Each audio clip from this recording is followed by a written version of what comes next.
Right now, team coverage from all corners of Acadiana as we celebrate Mardi Gras 2024. Live from Acadiana, your local news leader, this is KLFY News 10 at 6. Hello, Acadiana, and happy Mardi Gras. Thanks for joining us for News 10 at 6. Well, today was filled with parades, tailgates, and even chicken chases and everything in between. We begin our team coverage tonight from Cajun Field, where News 10 anchor Darla Montgomery joins us live, where this weekend's festivals, well, they're coming to an end. Darla.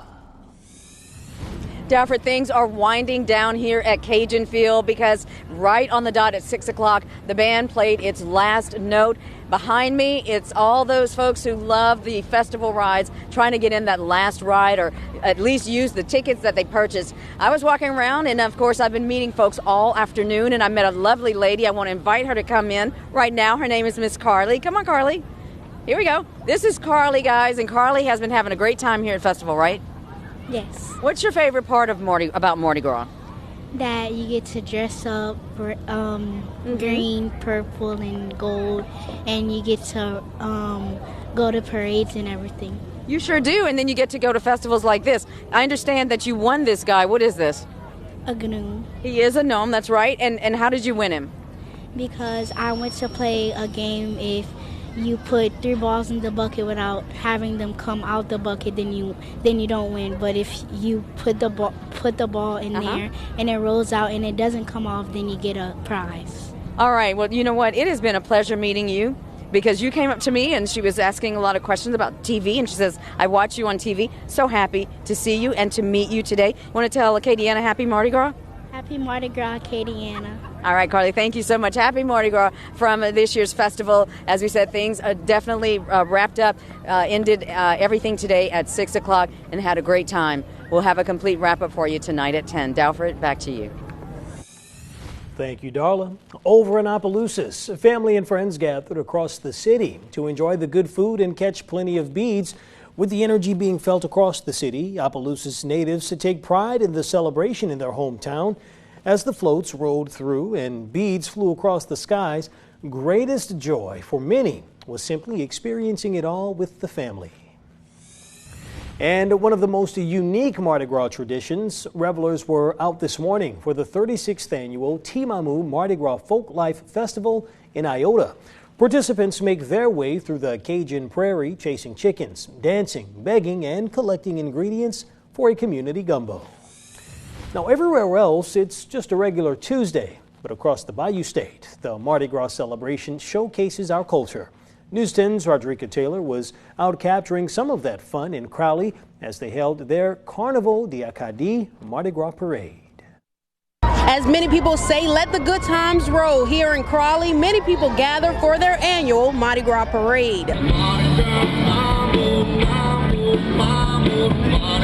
We love coming out and just enjoying, having a good time, and my favorite part actually is the band. I love the music and bringing my granddaughter out and just enjoying the beautiful day. Can you tell us what's your favorite thing about Mardi Gras? The parade. The streets were packed as many floats passed by throwing goodies and beads everyone loves to catch.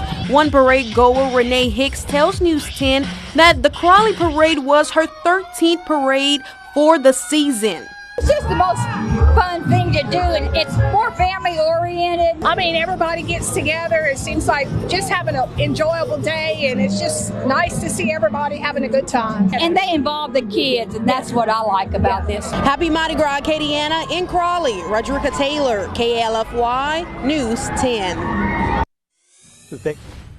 Another year, another Mardi Gras, and what better way to celebrate than here in Mamu?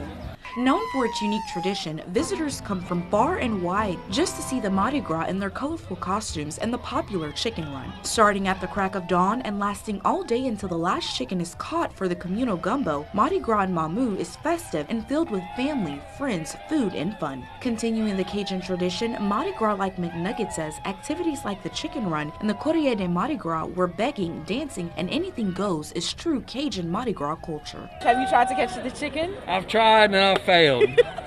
Are you going to try again? Hell yeah, I will.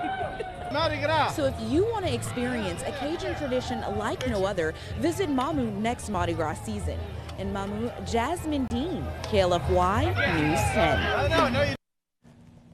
Now over to Eunice. The Mardi Gras festivities got started bright and early with the annual Career de Mardi Gras. Our News 10's Zane Hogue was there, experiencing it all for himself. What's up, Acadiana? We're out here in Eunice for Mardi Gras! It's the Courier de Mardi Gras and the annual chicken run, and all of those in attendance brought all of the energy.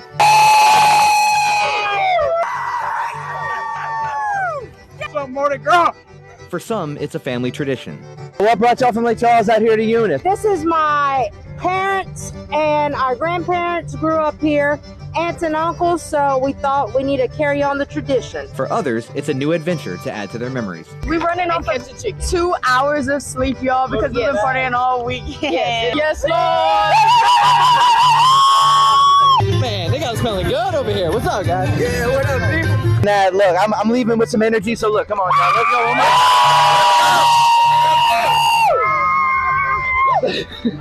go. Thank you! We turn it up out here in Eunice for Mardi Gras. I'm Zane Ho for KLFY News 10. We return now to Lafayette, where several parades were showstoppers. The Lafayette Mardi Gras Association Parade followed the King's Parade through downtown. And that's where News 10's Renee Allen spent her day. The parade that helps to shut down the show is the one that seems to highlight the community, the organizations, and the groups and people that make Lafayette what it is.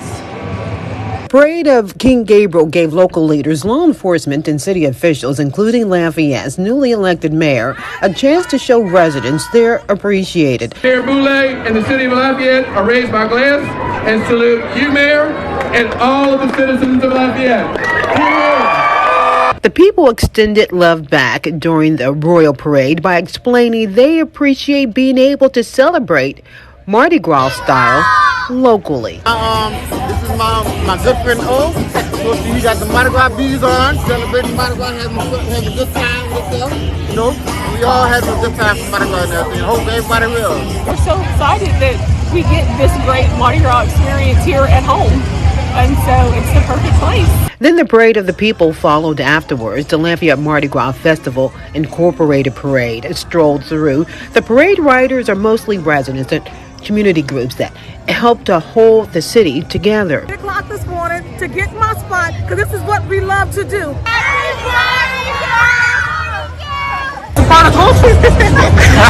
Best time every year. After the parade, the next step is to remove the barricades and to make sure everyone gets to where they need to be and do so safe and sound. Renee Allen reporting, KLFY News 10. The Independence Parade also rode through Lafayette today. Check it out.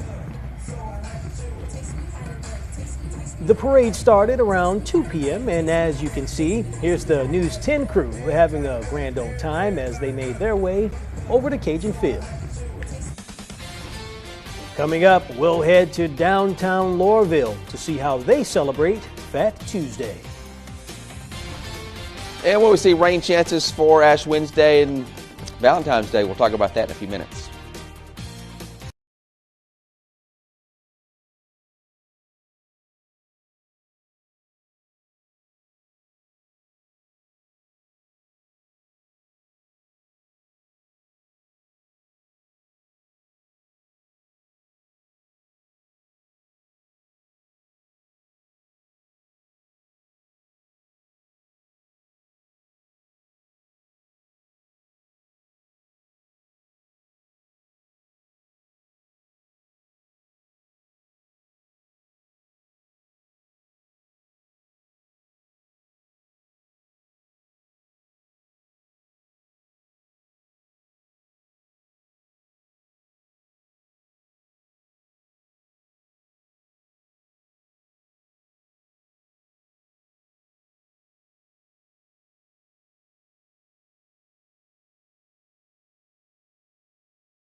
Now, here's Storm Team 10 Chief Meteorologist Heath Morton. And some high clouds coming in from the west. It was a gorgeous Mardi Gras with all that sunshine and temperatures in the lower 60s. 59 now in Lafayette, west-northwesterly winds at about 7 miles per hour.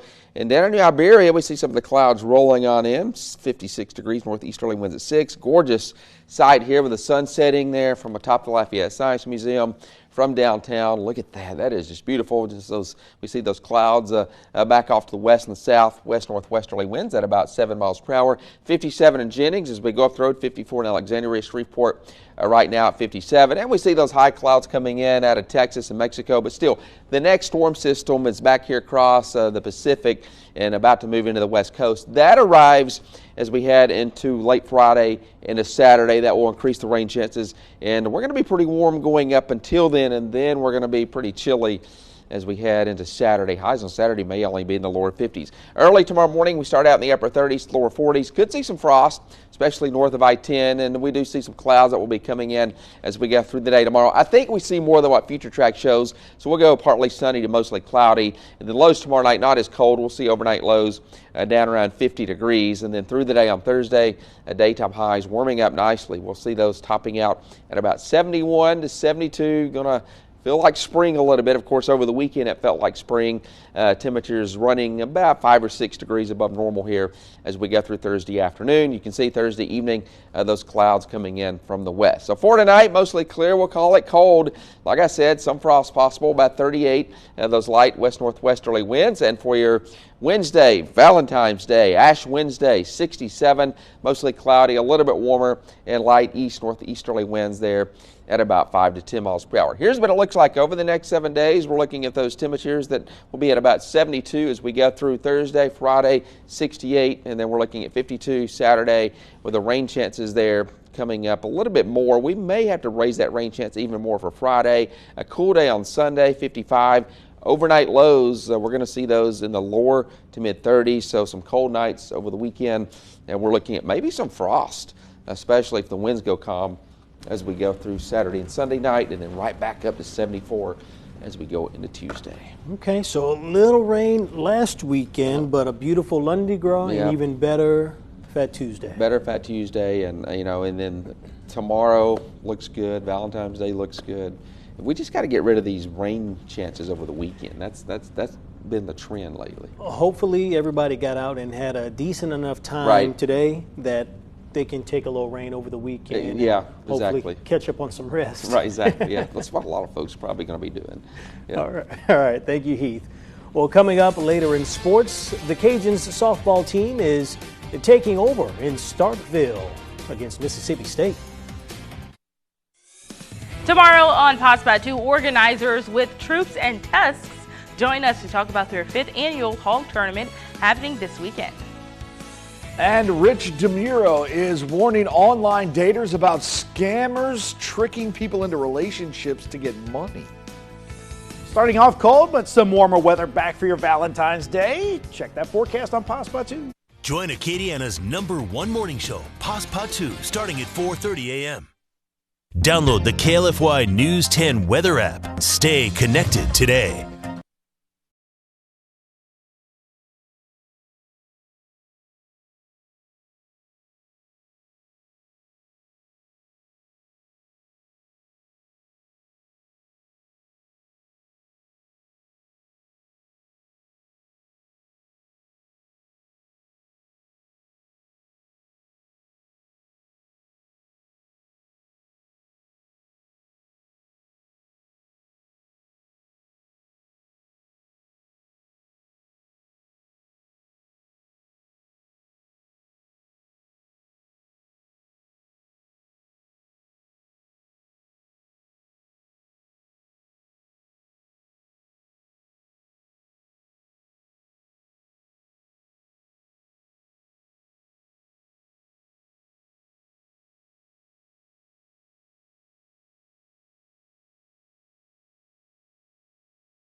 Welcome back. Well, let's head over now to Iberia Parish, where News 10's Dawson D'Amico made his way to Laurelville for their annual Papa Red Dog Parade down Main Street. We are out here in Laurelville for the Papa Red Dog Mardi Gras Day Parade, and I spoke with the man himself, Papa Red Dog, Mr. Lawrence Zachary, who says that he is excited for yet another year of Mardi Gras on Main Street. Right, I'm really excited. I just hope everything goes well. Everybody come on out and enjoy and go home safe and sound. For nearly 40 years, the Papa Red Dog Parade makes its way down Laurelville's Main Street for the community and others looking to attend. From floats to friends and family to fun, this parade brings the joy of Mardi Gras to Laurelville every single year.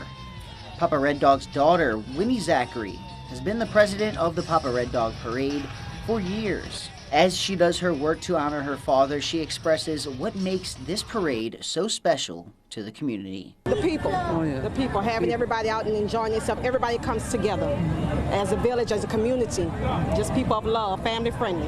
And as the parade continues to grow, people have mixed emotions about what they want for its future. Oh, we hope to have a ball. We hope to have a queen and a king, and hopefully the queen can accompany our king, Papa Red Dog. We're trying to keep it, where it's just Laurelville, just a small community. You don't want it to, it can get bigger, but you lose all that small town, the village charm, Whether it grows to new heights or remains the same, the Papa Red Dog Parade will continue on for the community to enjoy every year.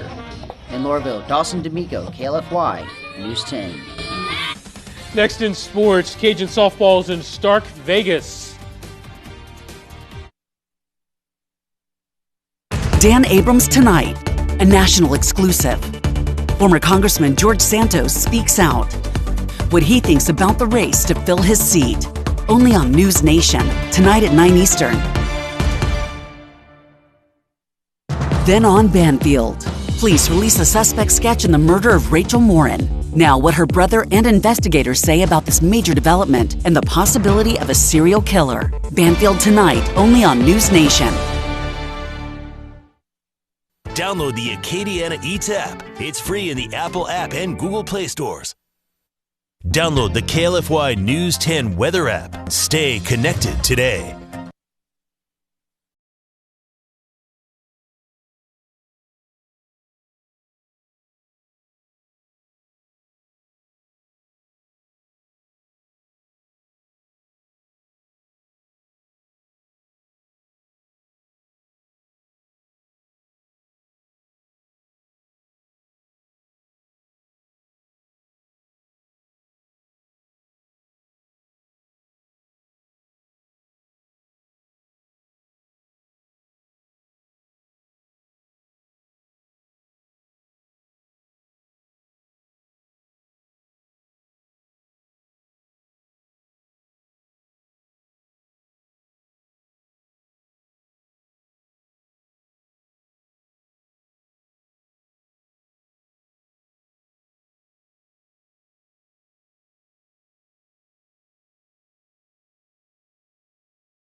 From the KLFY News 10 Sports Center, we are Acadiana's local sports leader. What I noticed immediately is the second game for doubleheader Friday, we got a hit, and then we got a hit today on the second game. Like, we have to be able to play 14 innings of hard-nosed ball. And I think that may be an early, just one of the early things. I mean, it's a very winnable game. Tuesday doubleheader, we got to have a lot more intensity. And that's important because we got a doubleheader coming up Tuesday, Mississippi State on the road, SEC school. And a series that we need to win. Cajun softball head coach Jerry Glasgow, after dropping the final game to Cal in the Louisiana Classic Sunday, happy Mardi Gras, I'm Karaski Melvin. It's the second time that the Cajuns played the Golden Bears after run ruling them in their first encounter. Now, the Cajuns play a pair today at Mississippi State. Bulldogs load the bases at the bottom of the first, up 1-0 already. Emily Waslowski hits a grounder. The throw home isn't in time. Paige Cook scores. Top third stayed up 5-zip. Waslowski drops strike 3. Sam Rowe scores from third. The Cajuns finally break the scoring seal. Bottom of the inning, Briley St. Clair's grounder misplayed by Brooke Ellistad. That lets a Bulldog runner in. Mississippi State wins 9-1 in 6 innings. They're going to be playing game 2 in moments. You know the great thing about a national championship? The celebration, the journey, and the great players who forged their place in history. The bad part, usually those players move on to bigger and better things next season. That's where LSU baseball finds themselves moving into 2024. Not just new players, but now new leaders. Go Nation's Brian Hollins sat down one-on-one with LSU head coach Jay Johnson to talk about who those new captains might be. How do you see that player-led culture? What makes it different? Yeah, I think we'll start going back to last year. We did have excellent player leadership. And I think that the guys that are still on the team here saw the value and how impactful that really solid player leadership was. And in their own way, as their own people, they're working hard to emulate that. So yes, Hayden, absolutely. Alex Milazzo, absolutely. Thatcher Hurd, kind of taking another step in that regard. Tommy White, he was hurt the entire fall, could not play the entire fall, but really stayed engaged and really developed on that side of it. A guy like Will Helmers, this is his 4th year here. Josh Pearson, not a real vocal guy, but was really positively impacted by the guys that were doing that last year. And so that's kind of the group that has been doing it, and they've been doing a very good job at it. Monday, the New Orleans Pelicans led by as many as 25, but had to hang on to win by 9 at the Memphis Grizzlies. Final score, New Orleans 96, Memphis 87. New Orleans got that big lead of 25 in the third period. However, in the fourth, they only had 10 points. 4 of them came from Brandon Ingram. He had 16 in total. The Pels' leading scorer was Herb Jones. He had 17. Zion Williamson had 14. C.J. McCollum chipped in 11. Head coach Willie Green. First, credit to them. They're a scrappy team. They're well coached. They're disciplined. They go out to play hard, and they fought for 48 minutes. And credit to our guys in the locker room. We didn't start well. Then we got it going. Came out the third quarter. We playing well, and then the wheels fell off. But we found a way at the end to win the game, and that's the important part for us. So close, maybe next time. The New Orleans Pelicans will be playing on Wednesday. They're finally starting to kind of get in a groove. The big thing, balanced scoring between them with all those players, and if you can get them all online, definitely a dangerous team as we're nearing the All-Star break coming up, and so they need to this is the time they need to start building wins on top of one another. Yeah, very young core led by, I would say, the leadership of McCollum and Ingram, but still they've got to learn how to, when they get that lead, they got to hold it.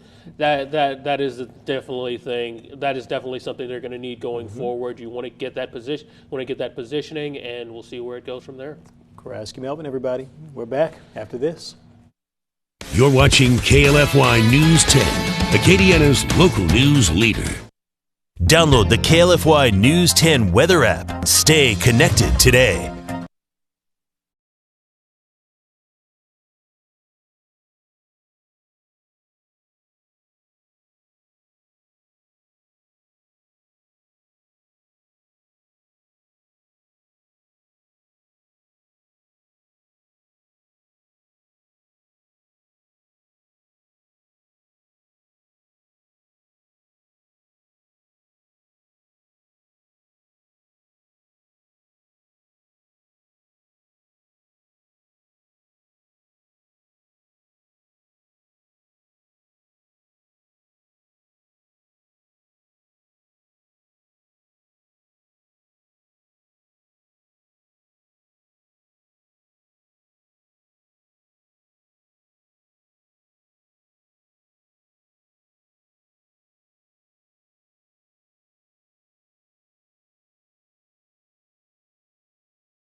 Mexican food. And for Ash Wednesday and Valentine's Day, about 67, 72 on Thursday, Friday 68 with a 40% chance of rain. Rain chances a little higher on Saturday, and it's going to be a chilly day, 52 degrees, 55 Sunday. So we're cool there, and then we really warm back up in a hurry. 66 Monday, Tuesday we're looking at about 74. Lows could be in the low to mid 30s as we go through early next week. Okay, so we had a good Lundi Gras, good Mardi Gras. Yeah. I think everybody should be satisfied. Well, weather-wise, absolutely. I was about to say, like you're saying, essentially, if you're not Mardi Gras out, you have ample opportunity to take that person you love, do it, and it'll be nice weather to do it. You still have time, people. Yeah. You still have time. You still have time. So don't say the guys over at TV 10 didn't give you fair warning.